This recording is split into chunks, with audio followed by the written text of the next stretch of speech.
All right, I think this is what I came up with. This is going to be my suction line coming out down here. It's going to come back and come into the pump right here. I have a fitting that's a 90-degree fitting, and that's going to come out here, and then I'm going to have to bushing this down and come out 90 degrees here. Hopefully I'll have enough room to set a battery in the middle of this. The tank is going to be elevated 6 inches up from where this is, and that'll all make sense once I get the frame built, and we'll take a look at that.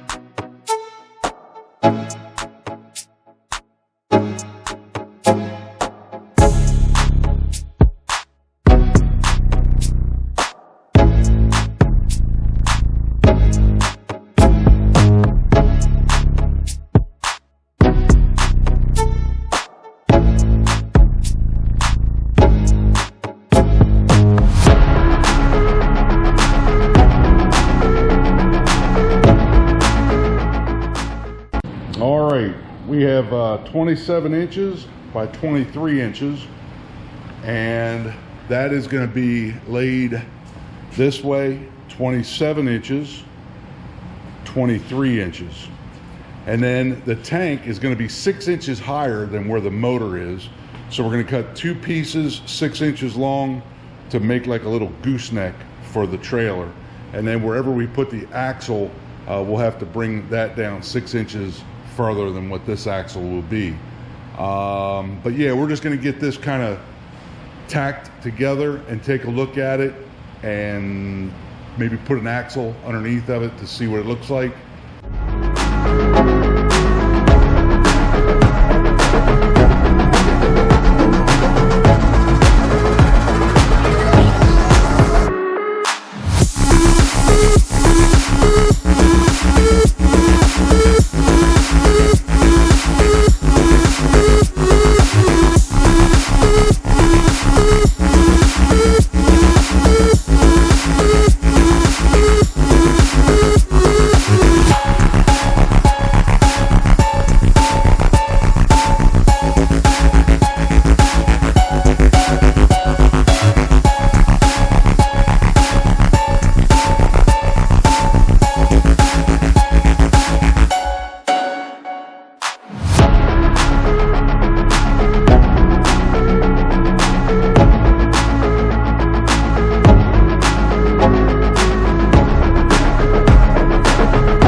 So we just got done doing basically what we did for that frame.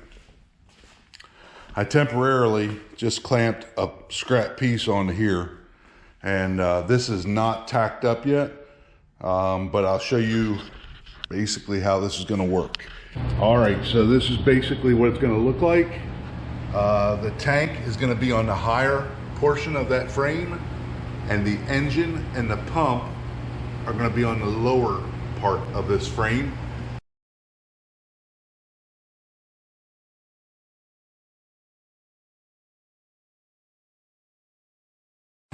All right, guys, moment of truth.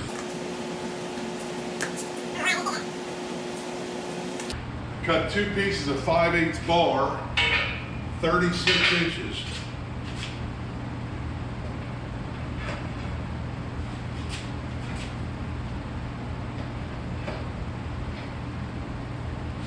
I'm not sure how much further out I'm going to make the wheels from the frame.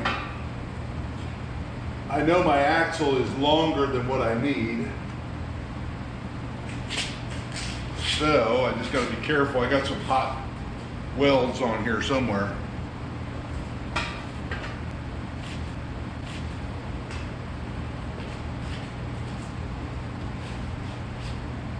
So that's what my little buggy's gonna look like. I'm not gonna lie to you. That sure would be a really cool go-kart for Tucker. For the most part, it is just tacked right now. And I know that 20 gallons of hydraulic fluid times probably 9 pounds per gallon is 180 pounds. That's going to be 180 pounds just on that rear axle. So I want to try to get that axle dead center of the tank, maybe get a little weight on the back side so we can pick the front up and turn it.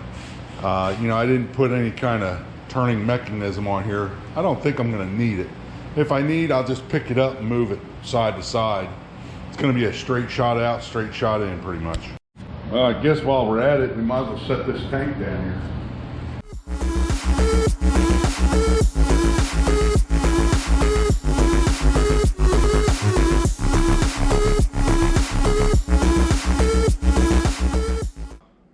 I'm not sure I can utilize that space underneath there. I don't know for what. I don't know if I need a piece of box tubing across that bottom there or not. Yeah. The auxiliary power pack for the log splitter. And it should work out pretty good because with this being on this side, we can pull it right up to here and then just run the hoses to the quick connects. So we should be able to keep the unit back here out of the way of putting logs up on the lift and everything else. All right, guys, we just threw some reinforcement in this area for the engine. And let me just show you something. The Redneck can survive. That's what, 5 1/4. Man, you know, I don't even know where I learned to read a tape measure. I guess Papa Gringo taught me how to read a tape measure, but he did a damn good job. I'm impressing myself here. That's 9 1/2 inches, and my God, that's 9 1/2. This isn't even, it's not even Redneck, I don't think. So yeah, our reinforcements are tacked in. The next thing we're gonna do is we're just gonna cut this sheet of steel, and it's gonna be 14 inches. Yep, 14 inches by 24 inches. So we're gonna lay that out right now, and we'll get cutting on that.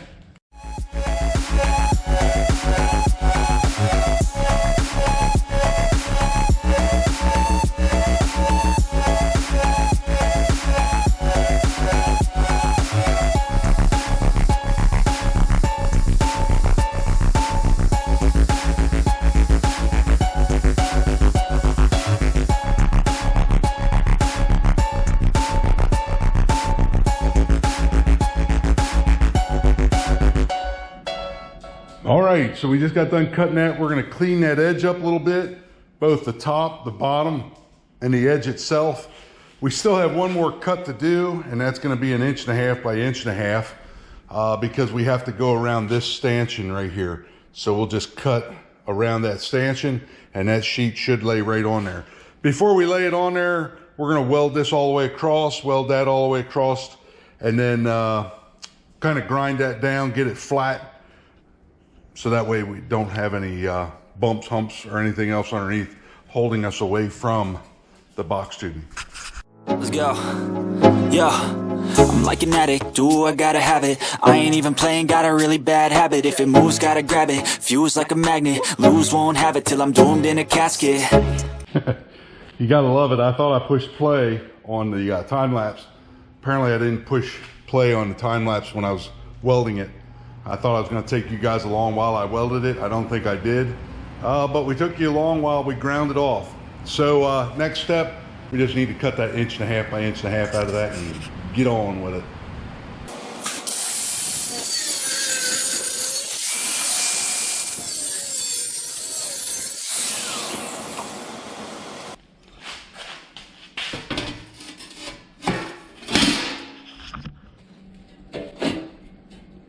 So yeah, next step is we're just gonna put a couple of tacks down through this side, that side, and the back side. All right, so we have our sheet of steel in place. We're gonna just put like 1 inch of weld every so many inches around it. One thing I did do, I drilled a hole in the middle of this box tube where the box tube runs across, and a hole in the middle of this box tube. The reason I did that, the last thing I want to do is when I fire this engine up, listen to that thing chattering. I could flip it over and weld from the backside, but it's just as easy to blind weld, just weld right down in there and then grind that off. So yep, that's our next step. We're gonna weld that sheet onto the box tubing. I ain't playing, got a weird mind. If you work 8 hours, I'ma work 9. If the shit tastes sour, you should taste mine. I'ma stay in power for a long time. Get up, nah, I ain't a quitter. Toss me the ball, I'm a really big hitter. Big picture, I'm a straight killer. Rising the song to the highest bidder. Got juice, got gas, I'ma move fast. New shoes, new tracks, like who's that? I'm new, come back, better than last. Yeah, it's a new me, never gonna look back. Never gonna look back. Cause damn, I was built to last. You move slow and I move fast, and that's facts. Only I can make a change. Slowly take a step today. I will never be the same. Cause that's what it takes. All right, guys, we're 2 days away from Thanksgiving. I'm going to continue working on this cart, but right now I would just like to say I am thankful for all of you guys. Lloyd over there at Rusty Glove Box, Pappy at Pappy's Corner, Tim, there's so many of you, Joe, John, Dwayne, you know, you guys put quite a few comments on my videos. I appreciate that. And happy Thanksgiving, guys. So with that being said, this battery is blinking, so it's almost dead. And we're going to continue working on this cart, get all the welds completed, get them all ground down, looking halfway decent, shoot some primer, wire wheel it, shoot some primer, get some paint on it. And hopefully next video, you know, we'll have this thing on the ground, we'll have a tank, we'll have the engine mounted, and won't be long. We'll be hooking this thing up, splitting some wood with it. The original pump and motor had a cycle time of 26 seconds. That was with a 7 gallon per minute pump and 4 gallons of hydraulic oil. So, you know, after we split for a couple hours, that cylinder would get right hot because we were just steady circulating that oil. So hopefully with that 20 gallon tank, I don't have any coolers on it or anything like that. Hopefully with that 20 gallon tank, we won't get as hot, and we'll save our valves, we'll save our cylinders a little better than what we did with the original setup. And hopefully our cycle time is under 10 seconds. Whew. Watch them fingers, don't put them in the way. Here we go. All right, we didn't get this video posted 2 days before Thanksgiving like I told you just a minute ago.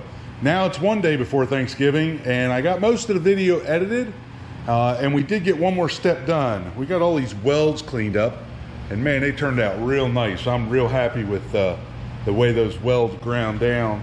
I do have one weld over here that you can see my 3 tacks, and I don't know if I forgot to weld that all together or what happened there, but that's the only weld that looks like that. Everything else looks pretty good.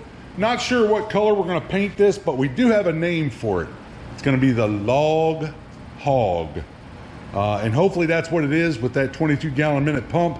Hopefully we can hog through some logs. The splitter, of course, is red and black. I think we're going to go with red and black on this. Not quite sure just yet, but while I got you, if you watched it to this far, again, happy Thanksgiving, guys, and thank you so much for watching Redneck Manufacturing. If you haven't subscribed yet and you like what you just watched, man, click on that subscribe button down there at the bottom. And if you want, hit that notification bell. And we post videos. We used to post videos every Sunday. Now we just post videos whenever we have videos to post.